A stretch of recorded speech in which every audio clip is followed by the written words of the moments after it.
and welcome to my podcast, A Penny for Your Thoughts with me, Steve Penny. Over the coming weeks, I'm going to be talking to some great people. I hope you enjoy listening in. Thank you. Would you mind just doing a quick intro of yourself? So I'm Matt Taylor. I'm a software developer, sort of working in the engineering field. 50 years old, married, couple of kids, vegan. In the engineering stuff. That's where sort of we met Steve. Yeah, I think there was an interview with a football player, Thierry Henry, that I saw recently, where he was talking about how Arsene Wenger had changed his perspective on how he played in the game. He said because he used to come off the pitch really frustrated at the end of games if things hadn't gone the way he wanted them to go. And what Arsene Wenger, the manager at the time of Arsenal, said was, "Are you asking the right questions?" And what he meant by that is that you've got different players on the pitch. They will play in different ways. They don't all play the same way. So if you're getting a pass from Dennis Bergkamp, or you're getting a pass from Freddie Ljungberg, or you're getting a pass from Robert Pires, whoever it may be, they will give the ball to you in a different way, or they will expect you to give them the ball in a different way. And if you don't accept that, you're going to be frustrated because you're not getting what you think you need to get out of the situation. And that idea of asking the right question actually goes everywhere in your life. If you're not asking the right question, you're not going to get the right answer. And it's understanding that. That transfers to like love languages as well. Like if you might pay your wife a compliment every day, but really what she wants is that sort of that small gift, not something that necessarily means something, but she's like that's her love language, that's something that means something to her, so I think he probably just sounds like he's trying to get the love language of his other players, or he needed to find it, to communicate at the same level. It's like you're talking about, everyone has slightly different triggers that work for them. And if you don't know that, if you don't accept that and don't work with that, you're working against it. And for any team, whatever it may be, whether it's a family or whether it's a work team or whether it's a sports team, if you haven't got the balance right and you haven't got everyone working together, then the outcome's not as good as it could be. And I think that's something that we probably need to focus on a lot more than we do at the moment. Cool. Okay. Would you say that learning that has actually changed the way that you deal with people in the office? Yeah. Because my boss, he's got a lot going on, Yeah. When you're just messaging somebody and you're like, it's, maybe somebody at a similar level, and you're just like, start with a greeting and then, give some build up and then ask the question and then tell them how to respond to you, basically, and then sign off, sort of thing. You can just sort of draw this whole thing out. Sometimes your boss is just like, you just want a one line. Yeah. Here's my question, respecting his time. And I think there's a lot to be said for not wasting somebody else's time. Well, absolutely. I mean, it's the most expensive resource we've got, really, isn't it? The time that we have. So if you make good use of it, then everyone benefits. Oh, absolutely. And from a business point of view, as a I'm sure as a consultant, you earn as much as your charge out rate, basically. I mean, give or take the overheads, multipliers and all that sort of stuff. Yes, all those things. Yep. All those things. Yes, that's true. If you're able to talk a little about the biggest influences in your life, who they may have been. I've sort of come to the conclusion that it's not necessarily going to be one person. It might be different people at different stages of your life. Yeah, I've got a couple. One in sort of my sort of work life was my first boss here in Tauranga. Yeah. I started working with him sort of in the mid-90s, and he worked from his basement, and he would come down in the morning and in his dressing gown, and he'd start tinkling the ivories of his keyboard and get stuff done. And then 8:30 would come around and he'd go upstairs and he'd get his shirt and suit and tie on and come downstairs and then throw his suit jacket over the back of a chair somewhere and then get down to work. Yeah.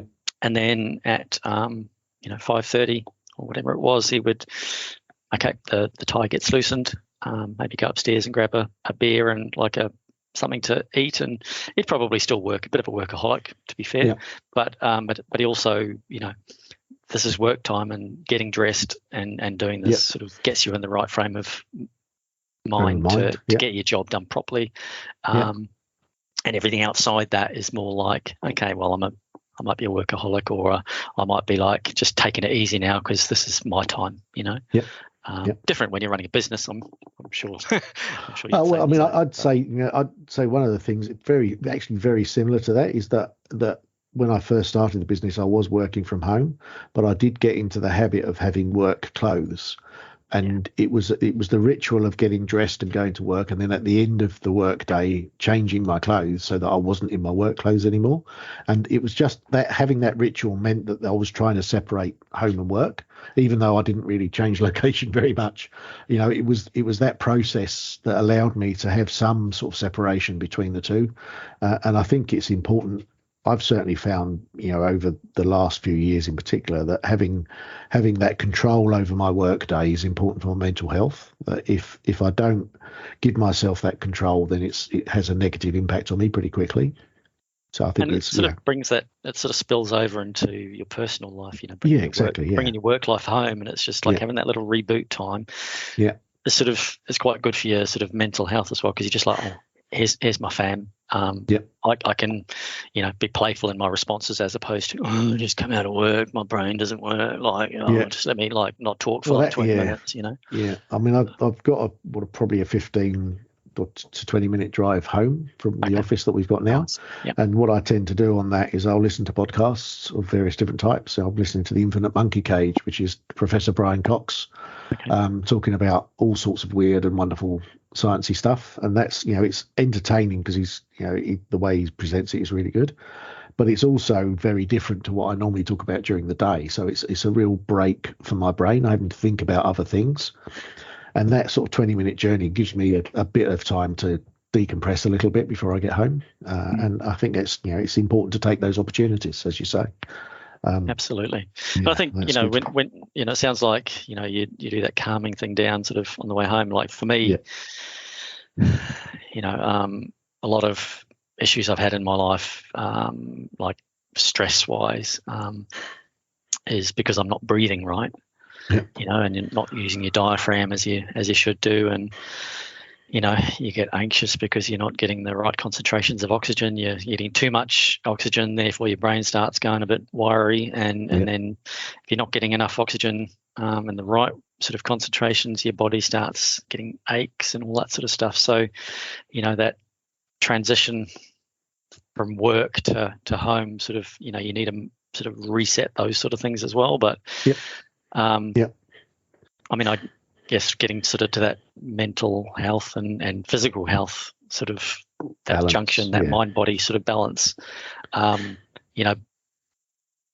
mentally just checking in with yourself all day and be like, I'm holding my stomach muscles in.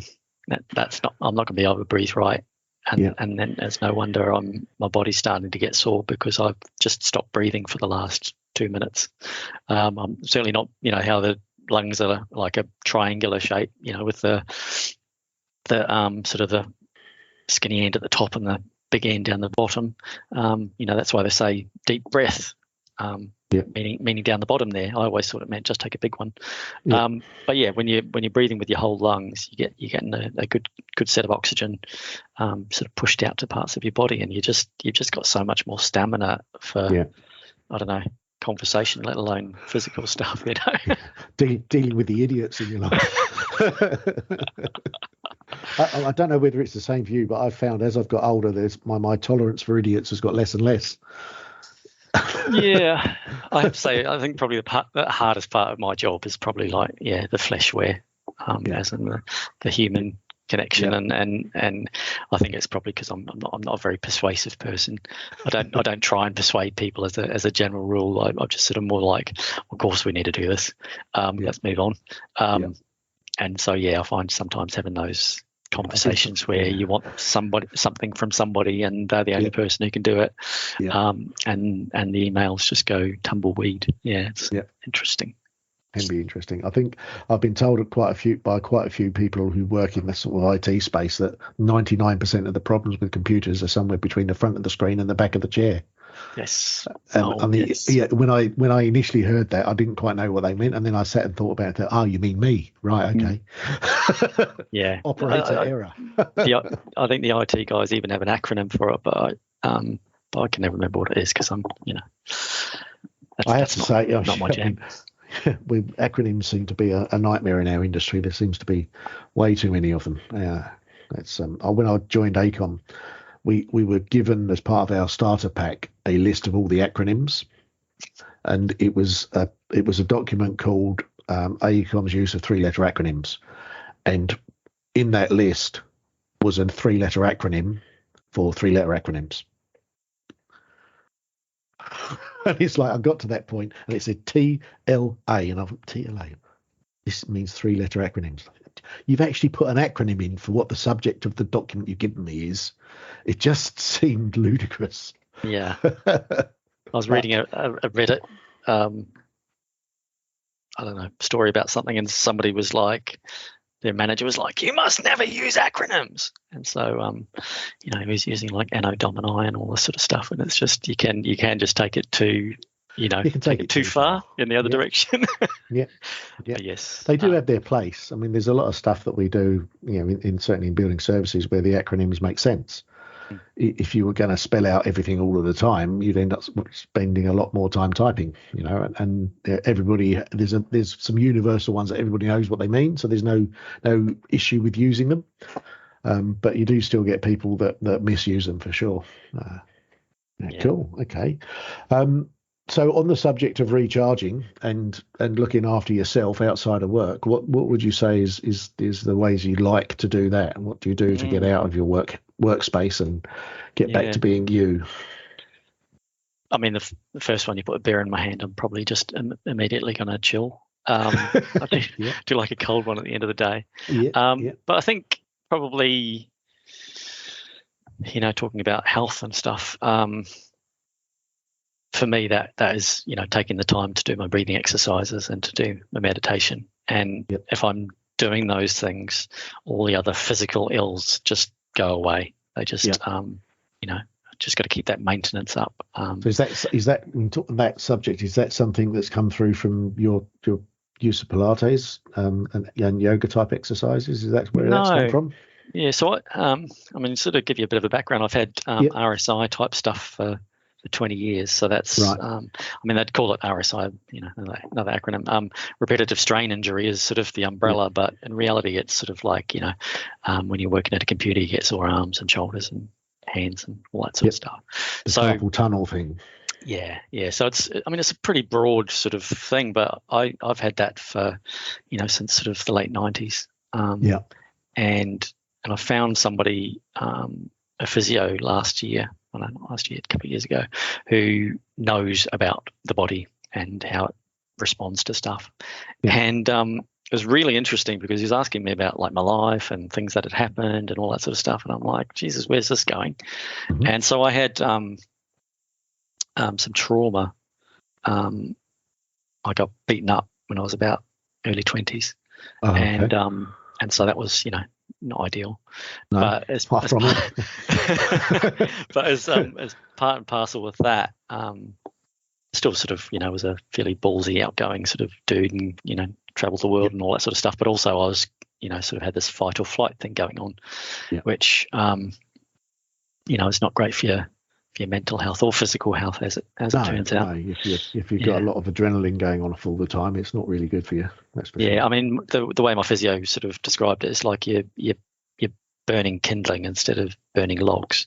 You're just going through it way too fast. And so so he asked all these questions, and then sort of what I was talking about before, sort of oxygen concentrations and all that sort of stuff, and getting those breathing exercises right means, and then obviously the meditation is just, I find it like the meditation is just like a reboot during the middle of the day. If I sort of lie down on a couch somewhere and just have my 20 minutes of meditation, you're sort of maybe not off, maybe not, and then you get back to work sort of feeling maybe a little bit groggy, but your body's just had a bit of a reboot, and I find that really beneficial. But it's Yeah, that beer probably works just as well, to be honest. Beer is very medicinal, I find. And I mean, I think actually, to be honest, I think it's not the beer; it's the company usually. That if you're having the beer, if you're having a beer with a group of mates, I think that it's quite difficult to put on a value of how much that actually helps your mental health. I agree, and I think the anticipation of it as well. Like it's just anticipation. I'm going out there. I'm going to do this. I'm going to see my mate. I'm going to have a coldie and you have these random conversations, like you say. As you say, shoot the shit for a little bit, and bitch and moan about people. I've actually got a group of mates that I catch up with about once a month, and I've called it the 4 Yorkshiremen because we're all kind of in our 50s. And like to moan about the younger generation, and it just reminds me very much of Monty Python 4 Yorkshiremen sketch. If you told the kids of today, they wouldn't believe you. And it's just like exactly like that. And I just thought, that works. That's the group name. That's what we sort of catch up once a month, have a few beers, have a bit of a moan about people, and feel better for it. It's something I've sort of recognised quite late over here in New Zealand that social side of things was missing for me. And I in the UK I was able to socialise a lot more, and I had my football team that I supported that I'd go and see very regularly to play, and there was a whole social thing that went around with that as well. And that has been missing for me in New Zealand. And it's only really since I've been talking to my therapist over here and sort of actually thinking about what do I do to get out of work and to de-stress that I've recognised that I'm missing that thing in my life. Yeah. That it's been difficult to replace it. But and when you're not giving yourself everything you need, you can't give anybody else the best version of yourself either. Absolutely. That's the other thing that's come out for me is that it's like what they say about when you're on a plane and they're talking about the safety process. Put the mask on yourself first, and then help others. Yep. Because if you're not looking after yourself, you can't help anybody else, and that's it really is true. And I think a lot of the time, whoever you are, a lot of us are sort of sacrifice ourselves ahead of other people on a regular basis. And you don't recognise how damaging that is to yourself until you get to a point where you can't do it anymore. Yeah. We go to a doctor and a hospital, and we've got to like advocate for ourselves. Yes. No, mate, I think it's broken. You're going to have to do an X-ray. I don't care if you palpated it or not. Get me that X-ray. And it's the same like in your personal life. You don't have to take that. Sometimes you've just got to be like. Yeah. Actually, you've got to be selfish. No, I really need to go and meditate. I need to go and meditate now, and then I can come and help you. Ride your bike or whatever. Yeah, whatever it may be. Yeah. Just sort of turning things around a little bit. Would you say that there's anything in particular that has been a real challenge for you to deal with, either personally or professionally, that you're willing to talk about? Yeah, I think people are always sort of the more sort of complex thing for me, like talking about autism earlier. I mean, I don't think I'm sort of autistic, but I do have some of those sort of traits where I find it really hard to recognize faces and stuff like that. I'm really terrible at that. I'm not so good at remembering names either, so I guess there's probably a holy bullet to the head there somewhere. But I find that I guess I find it quite hard in some instances to put myself into other people's shoes. And it's very easy when you're just talking about like, well, you fell over. I can imagine falling over. Therefore, I know how to put myself in those shoes. But it's sort of more like what motivates people to do what they do, or I want this from this person. How do I motivate them to be wanting to do that for me as well? Do I use the carrot? Do I use the stick? And I quite often I find those sort of things quite hard to navigate. I think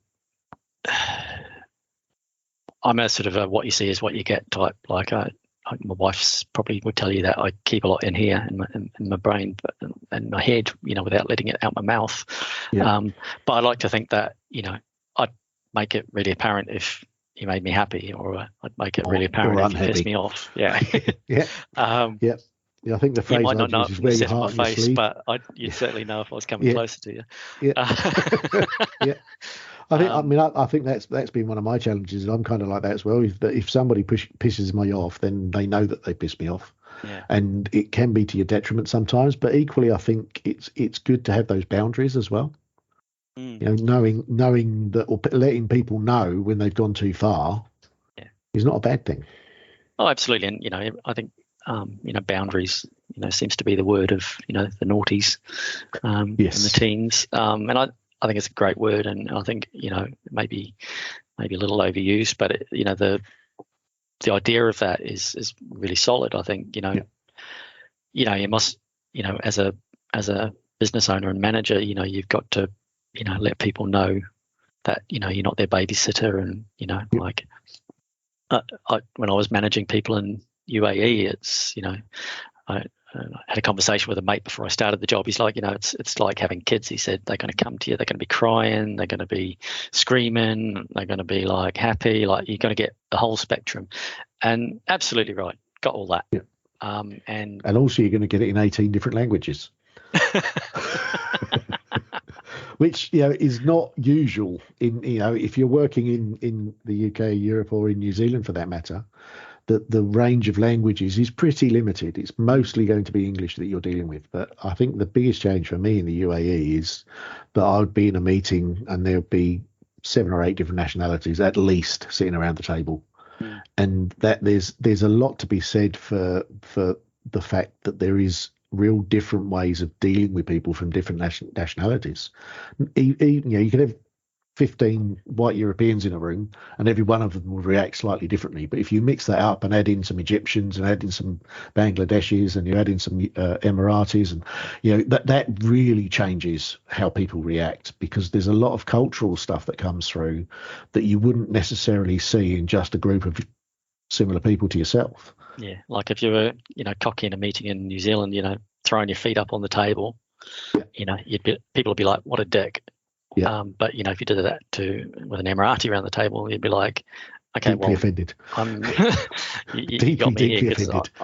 Very, very offended. And culturally, hand motions are different as well. I think I can't remember where it is, but some countries, you sort of beckon somebody towards you by sort of cupping your hand and bring it towards yourself. But in some place in the world, I forget exactly where it is, but it's sort of opposite. The other direction. And there's also, I think it's also true that I think it's India, or it might be Bangladesh or Pakistan, where nodding and shaking the head is the opposite way around. Which, really? If you don't, which, I mean, that's really confusing. Yeah. And there's sort of all those little things that it takes a little while to get your head around. But I also think if you're exposed to that, it opens your eyes to the amount of communication we do non-verbally. Very much so. I find this kind of conversation is much harder to interpret than a face-to-face one, because all I'm seeing is from the shoulders up, really. Yep. And as you say, some people use their arms a lot when they're talking, and that expression can be either I'm really enjoying this subject, or I'm really hating this subject, or whatever it may be. And if you're in the room with them, you might not be aware you're doing it, but you're checking that reaction to what you say, and you change the way you speak and what you're speaking about based on the reactions you get from the people in the room. And my wife called me the other day. She was upset, on the phone, and I didn't know she was upset because she didn't use the word upset. So I just didn't know she was upset. So I didn't treat that conversation according as to her being upset. Yeah. So absolutely 100% agree with you. Yeah. So I think being able to work remotely and being able to use Zoom or Teams is great, but there's a real benefit to actually having the face-to-face as well, for sure. Yeah. Okay, cool. My 3-year-old, she's non-verbal, so she has just sort of started doing some of the sort of the hand motions. So if she wants something, she'll do the sort of graspy sort of jazz hand thing with both hands, and I want, and now she'll just sort of walk over to her little table and sit down if she's hungry, because she doesn't know how to sign anything else for hungry yet. So if you're not taking in all of those, the physical, you're just missing some of the conversation, aren't you? Really? Absolutely, yeah, and you're potentially misinterpreting what's being said as well. I think because if you don't pick up on those non-verbal cues, you could be hearing something but not really understanding it. And I think one of the things I've learned in my time as a manager is that there's a real difference between hearing someone and listening to them. Hearing is that's the physical act of the noise entering your brain. Listening requires you being engaged in that conversation and actually actively understanding what it is that they're saying and why they're saying it. And it's a different skill set. And absolutely. And as you were saying that, in my head, I was thinking, I must say, wait to speak. That's one of the other ones as well, which was funny when I was doing it as I was going to suggest it. But I was like, when it's my turn, I'll say, wait to speak, because that's what a lot of people do. And it's you don't really have a great conversation when somebody's just like, I just want to talk about stuff. I don't care who's listening. I just want to talk. I want to be heard. I want to be heard. Listen to me quietly over there. I think that's the other thing that I've certainly recognised is that when you have got that group of people in a room and you're trying to communicate with all of them, you need to be aware of how they receive information as well, and how they interact in a meeting. If somebody is quite shy and introverted, you won't, and they might have a really good idea, but they may not be able to express that idea in a way that will give it the gravitas it needs.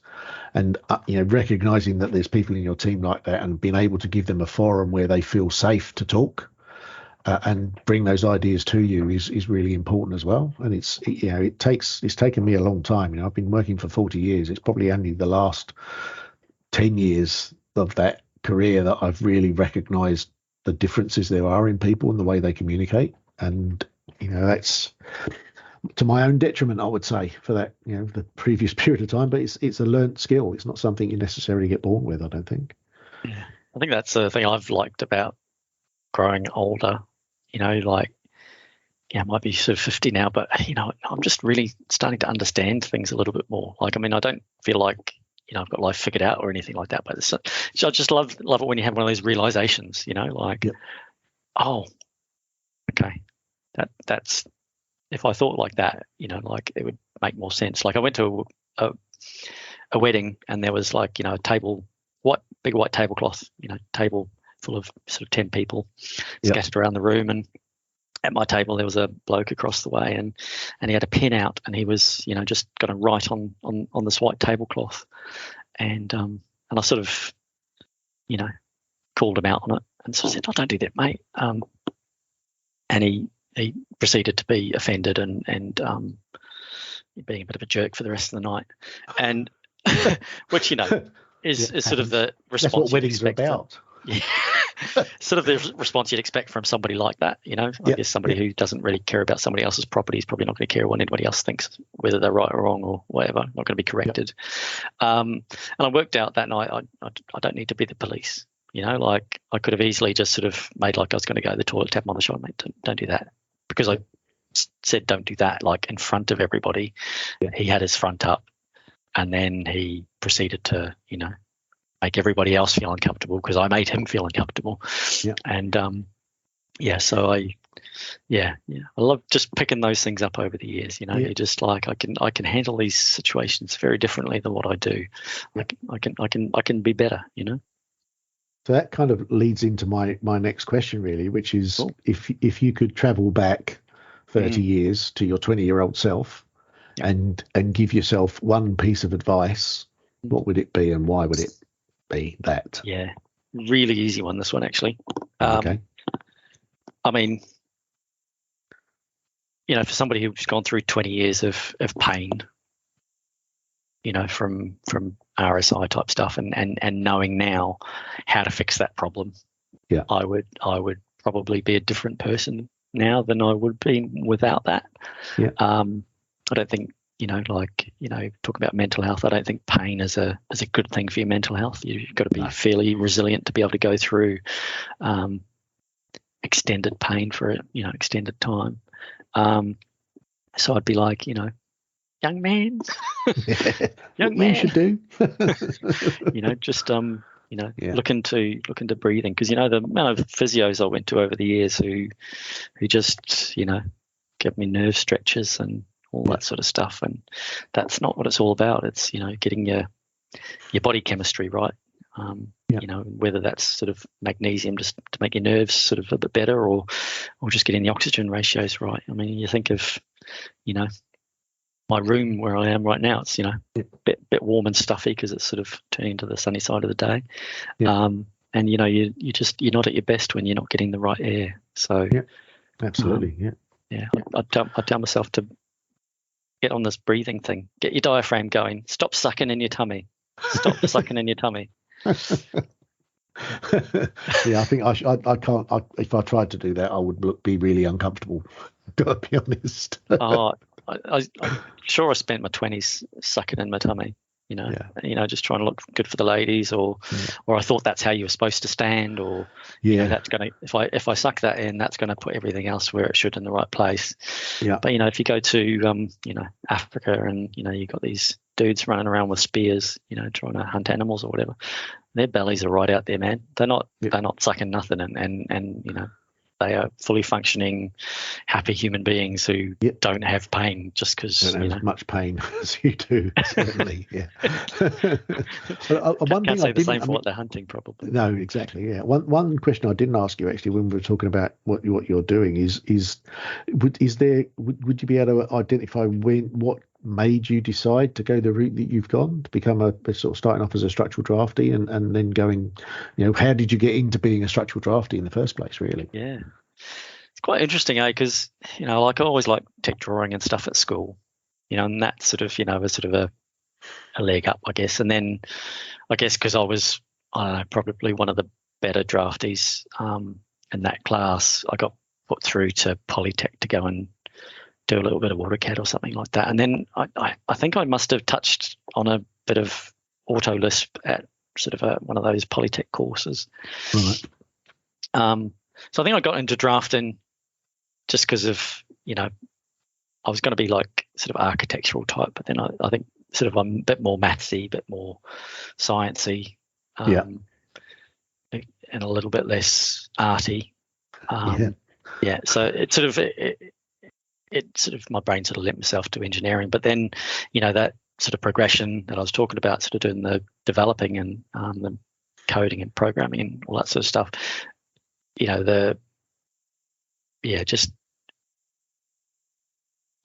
this is taking too long. I find this tedious. I'm doing this 100 times a day. There's got to be a better way, and I'd say coding is probably part of what I do, but a lot of it's sort of problem solving, and I think I really like solving problems. Not so great when you're chatting to your wife about her day, but and trying to fix everything. But when you're talking about work stuff, it's about workflow and then solving the problem, and is that a problem in the first place? Is this sort of, are we going from A to B through D? Because that probably doesn't make much sense. Am I just not seeing the problem at all? But I really like that mental process of, I want to achieve something. How do I get there? I like the. I like solving those problems, especially like a really curly one. I think, when you talk about pride and stuff earlier, that's probably it. When I solved something that I thought was unsolvable. And I'm just like, yes.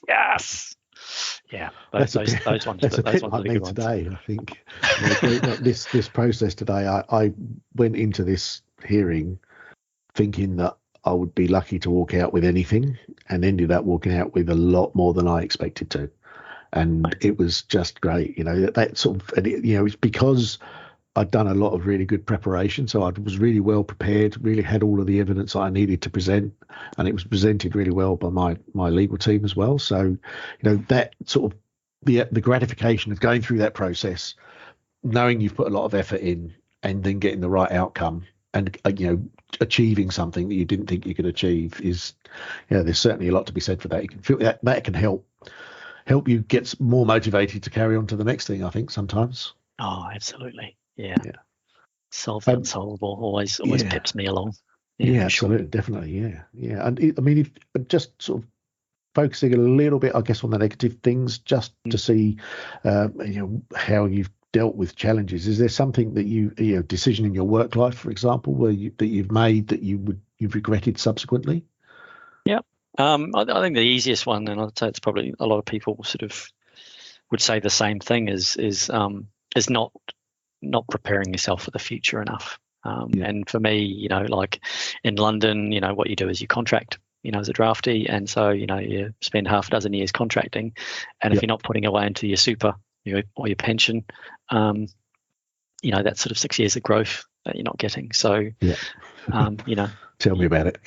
So when you hit the 50 mark, you're financially only 44 really. So you got to try and get your financial growth sort of at the same age as you are, and then try and get going there, because making those choices early enough, putting it into brick and mortar early enough, or putting it into your pension early enough, it's I do think that a lot of the time when you're in your 20s, you think, I'm not going to retire for a long time, so why am I worrying about it now? And the reality is it's not something to worry about, but it is something to prepare for. And just, having the foresight to put that extra couple of quid a week away when you're earning that money, you don't really miss it. Yeah. But it makes a massive difference in 40 years' time. Yeah, and I mean, I used to have money in bank accounts, like you'd save up 10 grand or whatever, and it's just sitting there in a bank account, earning zero interest. Yeah, would it matter if there was 3,000 of that sitting in a pension somewhere that only gets released when you're 55 or 60 or whatever? Yeah, no, that's cool. Yeah. That's cool. And you've obviously done a fair bit of travelling up to now. Is there anywhere that you haven't been able to get to yet that you really want to go to? Yeah.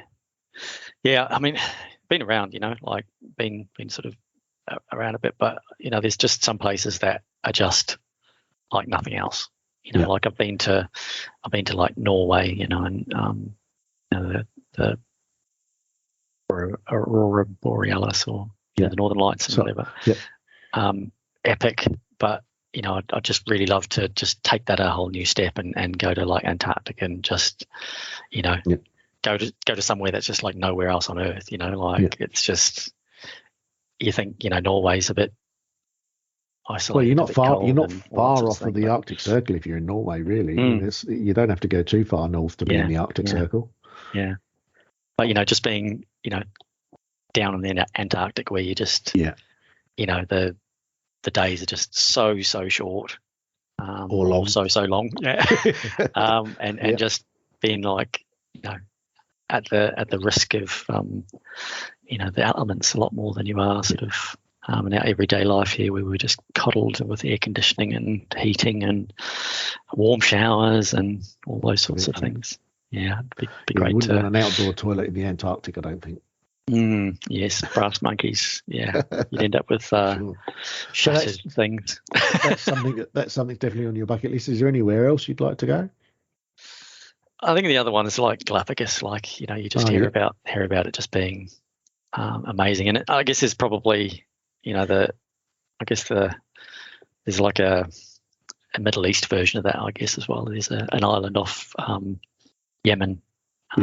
Which probably means it's out of most people's radars and comfort zones. But there's an island there that is just like no other island on Earth, apparently. Like just the animals and foliage and trees and all that sort of stuff. And it's just like Galapagos. It's just just a real special nature place. Yeah, I'd sort of gravitate towards those sorts of things. I think like talking about mental health earlier, like.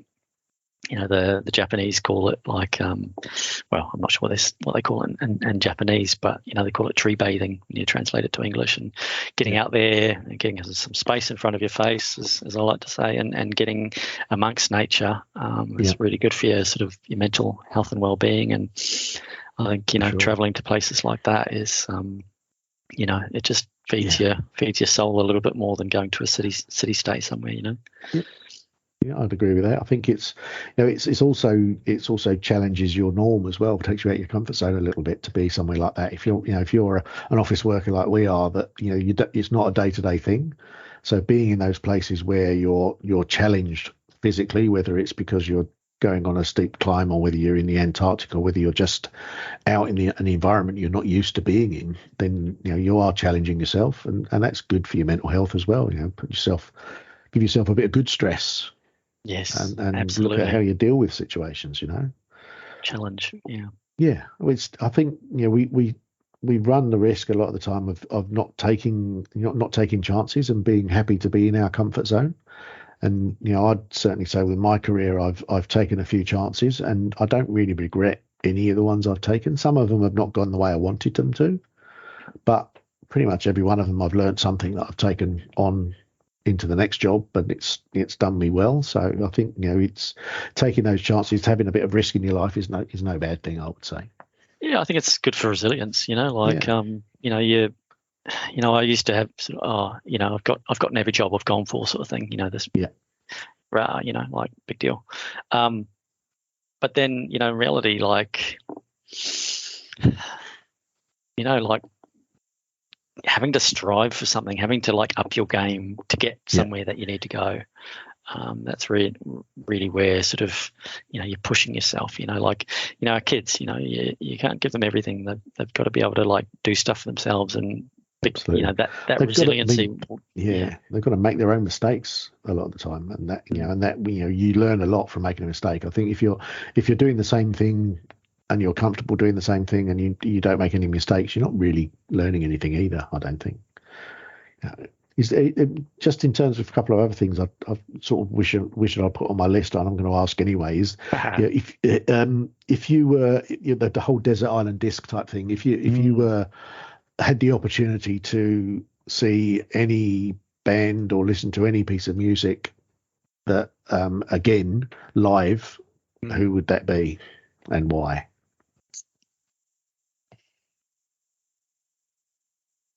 I think it would be,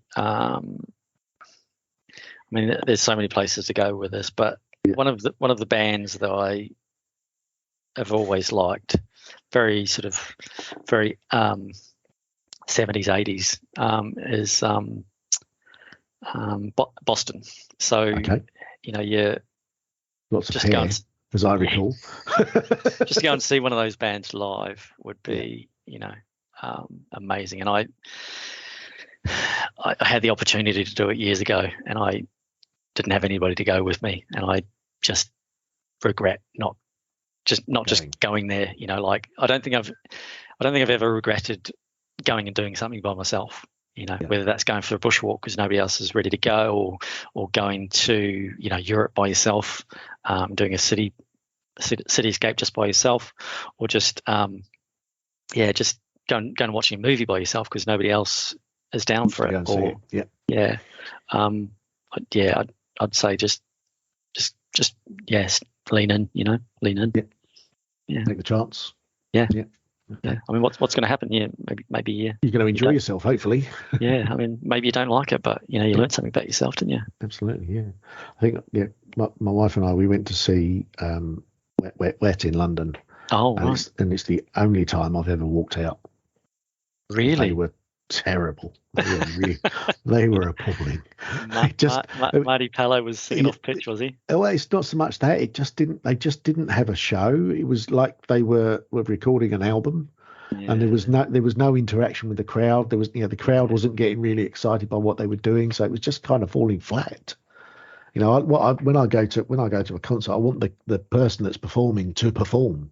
Yeah. It's not just about them singing their songs. It's how they interact with the audience and draw you into what they're doing. And seeing people like Robbie Williams and seeing people like Queen and Dire Straits and others like that, they're all performers. They go out on the stage and they interact with the. I've seen Elton John. We saw Elton John over here recently on his farewell tour that's been going on for the last 10 years. But he's on a new hip now. He's got a new lease of life. Exactly. Yeah, but those people that they go out there and they put everything on the line, and that they're really trying to get the audience engaged. And I think you get a lot more out of that than just hearing somebody singing their songs at you. Like Van Morrison. I've seen Van Morrison at Glastonbury, and he marched out there and he sang his songs and went on with his day afterwards, I guess. But he just, he's got an amazing back catalogue. He's got so much to say, and he could probably deliver like 20 different gigs, with 20 different sets, mixed sets, and he could be up there like giving it everything. But it was, like that, like you just said, fairly pedestrian. Yeah. Good songs. Yeah. But nothing memorable about it, really. Yeah. Yeah. Yeah, that's cool. That's cool. What about books? Do you read much? Yeah. I love me a book. Yeah. Well, are you a fiction or a non-fiction guy? Or fiction. both? Fiction generally. Yeah. Like I sort of, travel without going places type escapism, not that I don't feel like I want to be where I am or whatever, but I do like that about books. You just sort of put yourself in there and, you're just like, well, oh yeah, I can imagine myself being, the hard man, Jack Reacher, like, certainly not as smart, like certainly not as tall. Yeah. But worse than Tom Cruise. Yeah, you're wrong there. But like Tom Cruise being Tom Cruise, he's when he does it. Like, have you watched the new Top Gun? Yeah, I have. Yeah. Solid. But getting back to books, like just I love that sort of stuff, and it's quite interesting, sort of personality wise. I think where we all sort of, like it's just. I like a crime stuff like Jack Reacher and whatever, but it's when it starts to get a bit dark, I'm like, I'm not sure I like this. My belly is starting to get a little bit tense. I've read. I mean, there's a British author, I think he's an English author, called James Herbert, who's written a lot of books that would, that they really are in the horror category, and. I've read a few of them, and like yourself, I kind of immerse myself in them, and I can even get to a point where I'm reading a book, and you get to a point, and it actually physically makes you jump, because what's being written is so unexpected. Yeah. And I like that. That sort of gives me a bit of a thrill. I don't like being scared particularly, but the idea that the written word can have that impact on you is quite. It's quite impressive. It shows to me that the author's really drawn you into the story, and that you're part of that story. And I think, a good storyteller, that's what you want. You don't want the pedestrian part. You don't want something where you read it and it's kind of, oh, it's okay. And it's kind of, there's a bit of a flow to it, but it doesn't really engage you in that way. And I think, we're all about our stories. One of the reasons I'm doing this podcast is because I want to hear people's stories. We've all got something to say. And giving people the opportunity to share a little bit about who they are, I think is a great thing to do. And then that storytelling process, that's what humans do. That's how we communicate, is we tell a story about who we are and how we interact with those around us. And it's good to do that, I think. And I think engineering, that we sort of do is a little bit storytelling type stuff as well, isn't it? You're trying to communicate, a message or a design, and it is just, everything we do is communication. It's communicating an idea from a client to a contractor. That whole process is communication, and if you don't get it right, then you don't get the right outcome. And having those skills is really important, for sure. Yeah, sort of governing that whole sort of relationship with a scope and focus, and Just so one last thing, kind of closing out the discussion, which I've really enjoyed. So thank you for taking the time, Matt. It's been great. Thanks for inviting me. I've been looking forward to it. It's been good to catch up and see absolutely. Your face. Yeah. How did you meet your wife? Oh, that's a good one. Yeah. So I've been working at WSP, sort of on and off, sort of since about 2000 odd. Yep. And so working out of the Chancery Lane office in London and sort of other parts of the world, Australia, UAE, and here in New Zealand. Yeah. And so on one of my visits back to London, or going to work back in London after working in UAE, I just sort of started chatting to this receptionist in the main reception in Chancery Lane office, and right. and we, I was just like, geez, you're a bit of all right. And and she was, sort of, she's one of these sort of people who will pretty much interview you. Yep. So I think we ended up going for coffee or lunch or something like that. And just a sort of an informal sort of thing. And she just sort of interviewed me like, who's your best mate? Who's, what's your favourite colour? And, all these sort of questions, right? She's just seemed to have this list in her head to sort of find out all the important things in my brain, And so I sort of asked her out, like, proper ask out type thing. And she's like, no. And so she just, played the old fend for a while there. And so I walked her home, because I sort of led her to believe that my place was vaguely near hers, which it really wasn't. It was sort of about 20 minutes out of the way. But I'd walk her home and and we all make these sacrifices. Yeah. And then I'd sort of on the corner of her street, she wouldn't tell me which house she lived in case I'd try and turn up or something.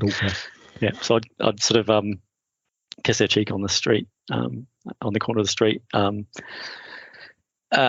kiss her cheek and sort of probably linger a little bit longer than what she would have wanted me to. She told me she always sort of wound her up a little bit. I'm like, perfect. Not to be in a going too far away, but I was just just that extra millisecond. And then so I didn't even have her phone number. We were just sort of work buddies, and we'd walk home and all that sort of stuff. And then one day, and I think she walked me home one day. Yep. She knew where I lived. This is pretty late in the piece, so she'd kind of fallen for that, living in the same direction for much longer. But then one day, I just my buzzer came, and there she was. She just decided that she wanted to sort of lean in and came to meet me, and we had our first kiss sort of about 10 minutes later beside the dumpster of our very romantic our building. So it was quite funny because we just we were having that sort of that first kiss or whatever, and sort of a group of people sort of walking towards us, and we're sort of sitting there sort of having a bit of a giggle, and because we couldn't see the dumpster from where we were. It was sort of behind a little wall, and so they let us know that there was a dumpster just there, and there was probably a better place for it. But yeah, that's my story of meeting Georgie. And that's excellent. So that was 12, 13 years ago, and a few different countries, and I think she challenges me every day. That's a good thing. Absolutely. Well, thank you very much for your time, Matt. It's been great talking to you, mate. Lovely to chat to you. I'm interested to know whether anybody's interviewing you. No, not yet. No. I might put my hand up for that one. Oh, well, I'd be very open to that idea. Actually, I think it'd be quite entertaining.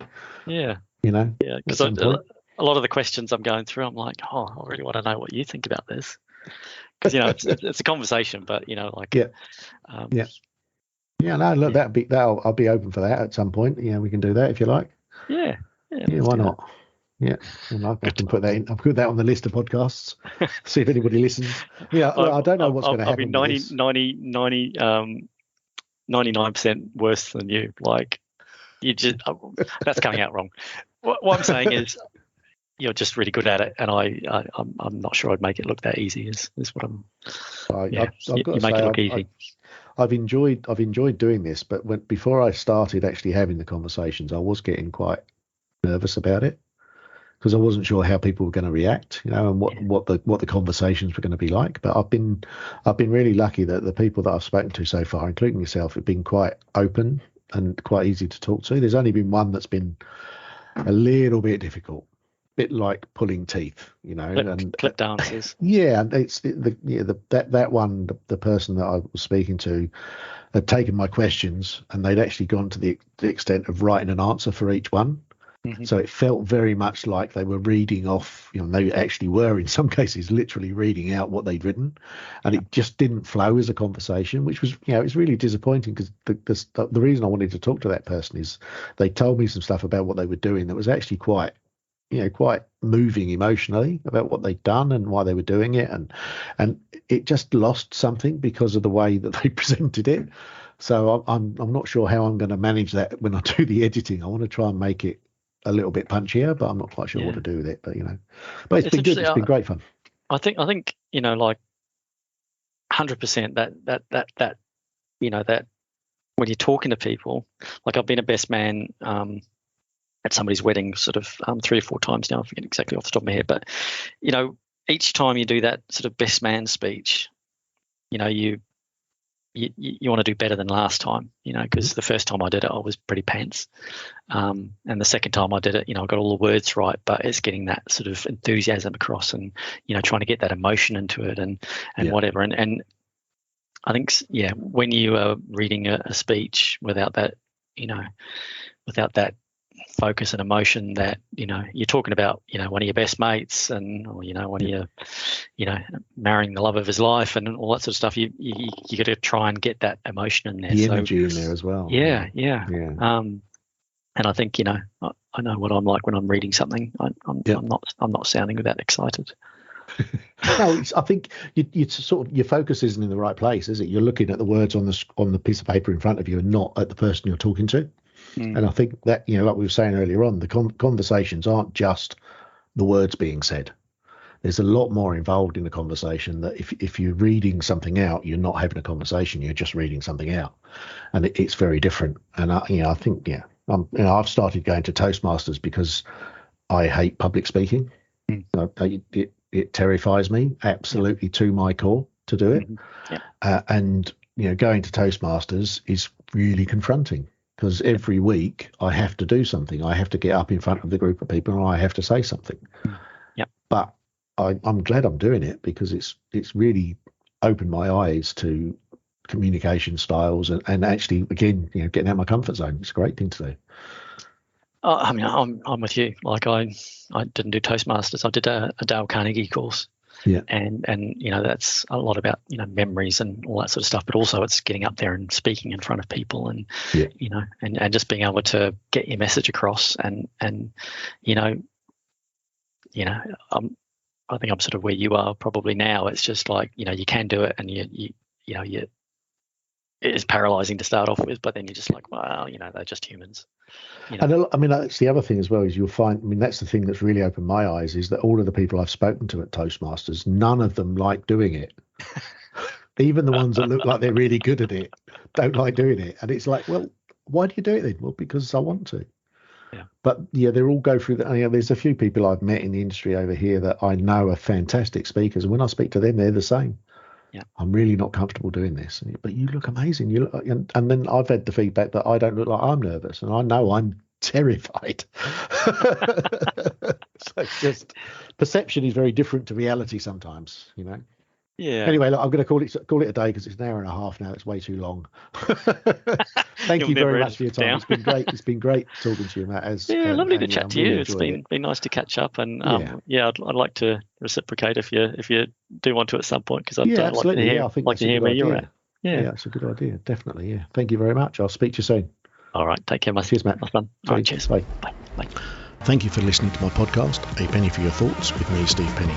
I hope you've enjoyed today's conversation, and I look forward to sharing my next conversation with you. If you want to find out some more, please do get in touch, and maybe we can have you on in a future show. Thank you.